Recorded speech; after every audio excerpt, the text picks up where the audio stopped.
Queen Camilla relies on friends to lead the royal family. The British monarchy was strengthened in turbulent times by the Queen's willingness to lead from the front in the absence of King Charles. Welcome to Royal Pancakes. Please don't forget to subscribe and click the notifications bell, so you don't miss anything about the British royal family.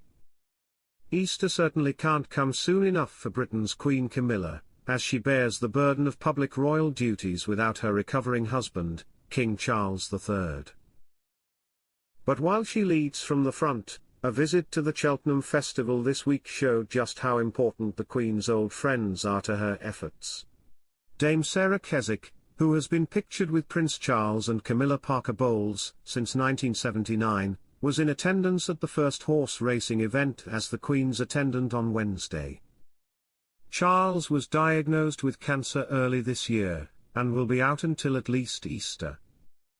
Long before his coronation, aware of the cost to taxpayers, the King called for a mini-monarchy. Recent appearances by members of the royal family on the balcony of Buckingham Palace highlighted the main team of the King and Queen, the Prince and Princess of Wales, Princess Anne and her husband, and the Duke and Duchess of Edinburgh. Not visible in the background is a close-knit group of female friends whom the Queen can rely on. In November 2022, Camilla announced new Queen's companions as the position of a lady-in-waiting was abolished.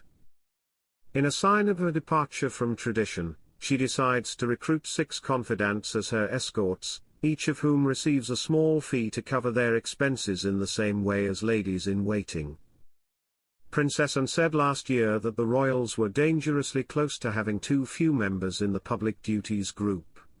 I think the diluted ownership was said on a day when there were few people around to make that seem like a justified comment. It don't seem like a good idea where I stand, that never seems truer than now.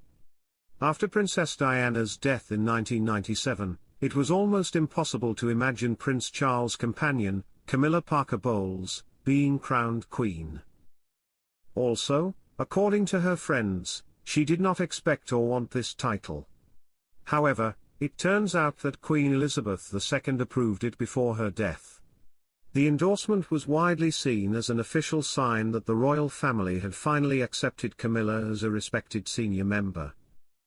Shortly after it was announced that King Charles would be receiving treatment for an enlarged prostate this year, serious news emerged on February 5 that he would also be treated for a form of cancer. Although Queen Elizabeth's father died prematurely from lung cancer in 1952, her mother and the late Queen enjoyed robust health and longevity. It therefore came as a shock to a nation unaccustomed to royal weakness, that the newly crowned king and, at the same time, his daughter-in-law, the Princess of Wales, were suffering from serious health problems. The king is receiving regular treatment that prevents him from appearing in public for the foreseeable future, and the Princess of Wales is not expected to resume public duties until later in the year.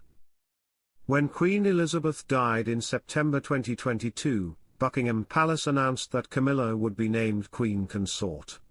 The word consort has been dropped since the coronation, so she is now known simply as Queen Camilla. Given the Duke and Duchess of Sussex's hasty departure to California, the recent health problems of senior royals, a shrinking monarchy and events such as the Prince of Wales' recent cancellation of his appearance at a memorial service for his godfather, the late former King of Greece, for personal reasons, the 76-year-old Queen has been tasked with representing the family as the largest member of the royal family.